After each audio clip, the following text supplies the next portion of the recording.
Africa is not a country. It is not one big homogeneous market.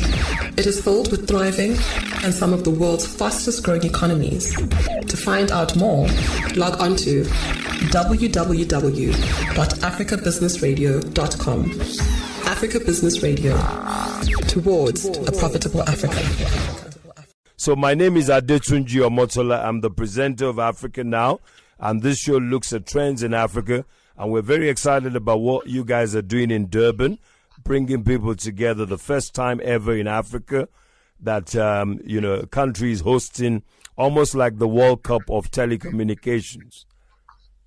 Yes, of course. We're very excited too. Yes, and we saw the very robust speech given by the President of the Republic, President Cyril Ramaphosa, talking about the need to bridge the gap and also to connect more South Africans and, of course, Africans by extension. But, Honorable Minister, what are your key takeaways so far from this very powerful conference that has brought major stakeholders together? Yeah, let me start by saying the opening speech by His Excellency President Ramaphosa has been very well received. Right. Everyone I've met since he left is speaking very positively and about the speech. The key elements which I've heard as we're interacting with our governments and private sector, entrepreneurs and SMEs is partnership. Right. If we are to reach this digital economy quite sooner and digital development for all, we must partner, because there's no one partner who can person who can succeed on his own. We have to partner in terms of infrastructure. We have to partner in terms of developing the skills. We have to partner in terms of developing the data and the content, which will become very key for the digital economy. And we have to partner in innovation. And as government in particular, we have to assist our youth with new skills, with innovative skills training, so that they can be at the forefront of this revolution. Those are the things which are coming out here, whether you are dealing with telco operators, fiber operators, whether they're dealing with financiers who are here with us, all of them, and the entrepreneurs, that we have to find innovative ways of financing these digital development activities. Okay, Minister. So, any talk about moving Silicon Valley to Guguletu Valley? Yes, that's what I was actually telling. As you know, Andy Lengaba is in California. He's working from California, but he's with us here. And in the meeting conference we had with the Fiber to Home Council. Right. And when they were talking about these powerful things they are developing, I said, Mr. Ngaba, it's high time that you come from California back. And I thought maybe Guguletu is a good one. I gave it to other townships. Yeah, Guguletu is very famous because the president used to jog there after he won the election to become president of the ANC. Yeah. We saw him jogging in Guguletu, so maybe we should start there.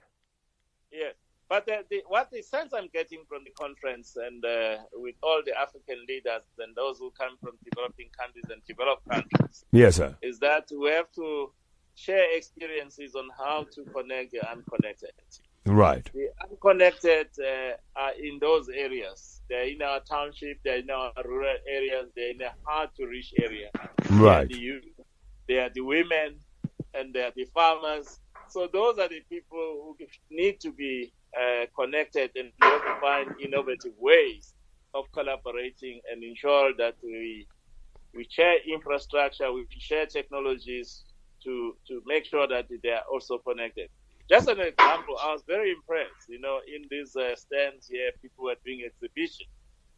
I met a group, I think from here in KwaZulu-Natal, South Coast. Right.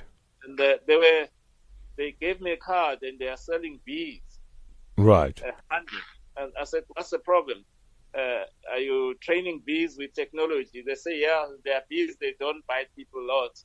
They produce more bees. But what they were using technology, putting this technology in the beehives in the forest, Right. Be able, using just 3G technologies like your phone, Right. to monitor the amount of honey which is produced, so that when they send people to go and collect that honey, they know, go and focus on that one. And now they are distributing that to local people who become the honey producers, and now they are becoming collectors. So while they're starting this technology. So almost like a mobile money kind of technology. Exactly. Just put a scale under this beehive and monitor, because it's got connectivity. And wow. You're sitting at home and you'll be monitoring how hard these bees are working. So Minister, is that unique? Is that unique to South Africa, or you can find that technology somewhere else being applied that way? No, they do. This was just by an example. Okay. Instance, Africa is dependent on agriculture. Right. It's dependent on minerals. Right. So we need relevant. The point we're driving is that we need relevant technologies to enhance our activities. Most of the people are still employed in the agricultural field. How do we increase their incomes? You're right. These activities.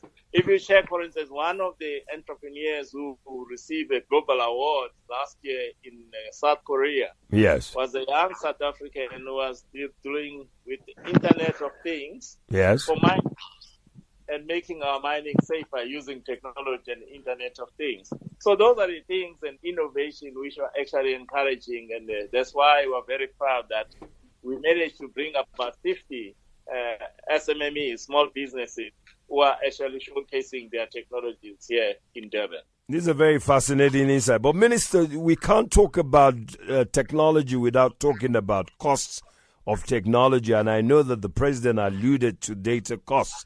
And we know that South Africa is probably one of the highest, the most expensive countries in Africa for data. Although I was telling someone that in South Africa there is a please call me service, but in the rest of Africa there is no please call me. So in Nigeria there's no such thing as please call me. They call it flashing. You give somebody a missed call, and then the person calls you and says, "Why are you flashing me?"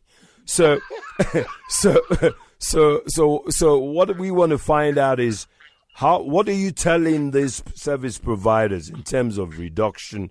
Because how do you have access to technology when you can't afford it? I'm very happy that our own service providers, now they were speaking in these platforms and saying that maybe the cost curve is unfair to the poor. Yes. Because the poor don't have money. On contracts, they pay the lowest, and those who are on prepaid, buying small data bundles, they pay more. Yes, so you're penalized. They are relooking that themselves. Yes. But there are other measures, for instance, who are trying to say for them, they are saying if you can lower the cost of them deploying the infrastructure, they can also help us to bring the cost of communication, because that's why we are implementing what is called rapid deployment coordination center, so that it doesn't take long. I mean, sometimes if they want to put infrastructure across your garden, and people start extracting, say, hey, how much more money I can make out of this, and it takes long to decide. Yeah. And those things, they add cost to business. Yes. So those are some of the things we as government were saying. Yes. That's why President stressed the point that as government now, some of them have been complaining that their infrastructure and networks are congested. Yes. We are releasing more spectrum to them. Yes. So that we can ease so that they don't have to put many base stations. Yes. And be able to lower the cost. We hope that those things will become a reality soon. Yes. So they do this voluntarily. They are not forced by the regulator to do these things. Yes. And also, Minister, just to add to that, maybe another thing, it's just my thought, because I used to live in the UK. I know that tax is very important. Companies have to pay tax at a certain threshold. But maybe another way, especially when government wants to fast-track technology, access to technology, especially for the poor, is maybe to look at the tax implications. Maybe they can get some kind of tax relief for 5 years or 3 years for those companies that want to roll out infrastructure in the rural areas. This is just a thought. Yes. I've just come out of a session now on the financing digital development. It was one of the suggestion which came from operators and researchers from all over the world. Yes. One of the elements is to consider tax incentives for those who are deploying this infrastructure in those far-fetched areas. Yes. It's not economic for them. Yes. So those are the things. A tax holiday or something like that. Yes. Okay. Yes. But Minister, sorry to interrupt you. There's no way that I can let you go without asking you about the elephant in the room. You're the Minister of Telecommunications. MTN is a South African company. They've walked into I thought MTN generally walks into brick walls, but this one is 2 brick walls. They have challenges with the Nigerian central banker, and then they also have challenges with the Nigerian taxman. And I saw an article that you said that if MTN should invite the South African government, that you lean in for them and speak to your counterparts. First of all, what is your take on this situation? I mean, $8 billion to be refunded by MTN. Where does a company find that kind of money? Yes, I think we should not. We are actually concerned. As I've said, we have engaged MTN. We are speaking to them constantly. They are currently engaging and discussing with the authorities in Nigeria. Right. And they will tell us when they need us to intervene, because we don't think that companies have just this huge amount of cash. Yes. And the attitude that the telcos have got huge cash or funds which are just lying there. Yes, they are giving services. Yes, Nigeria is the biggest market. It's one of the bigger markets for MTN. But it's like here in South Africa, it's a difficult market because they have to service customers in difficult conditions. For instance, the issue of devices. Right. MTN does not manufacture devices. Right. MTN is rolling networks now from 2G, 3G, 5 to 4G. But the majority of the customers still on 2G gadgets. Right. So they have to upgrade their infrastructure to higher levels to deal with new demands coming from the right. who are demanding. So those are the things we have to consider, I think, as regulators, as government, to say we must make, when people invest, they need a reasonable return on their investment. Okay, just on the lighter side, I was thinking that maybe we could propose what Gamal Abdel Nasser proposed to Kwame Nkrumah. And Kwame Nkrumah married an Egyptian woman. And Robert Mugabe married a Ghanaian woman. And Kofi Annan married a Nigerian woman. And so maybe in future, going into the rest of the continent, maybe the key players should marry a local woman. Maybe that might reduce the temperature, just on a lighter side. I think that may work in the social aspect of it. At least that should reduce the impact, because you know what they say in Nigeria. But in effect, you are one people. Yes, of course. Now, Africa. Most of the countries, they've signed this continental... Yes, Africa Free Trade Agreement, yes. I think if we can get everyone really committing to it and implementing it, it will change the situation in Africa. Absolutely. So how many people out of these 3.4 billion are not connected, who are not connected? Where do they live?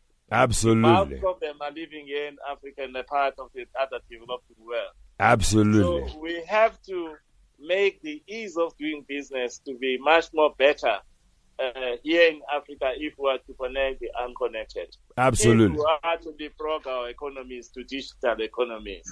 Of course, yes, we agree laws must be complied with, but we have to really become an open one economy. Absolutely. So that the regulations are aligned.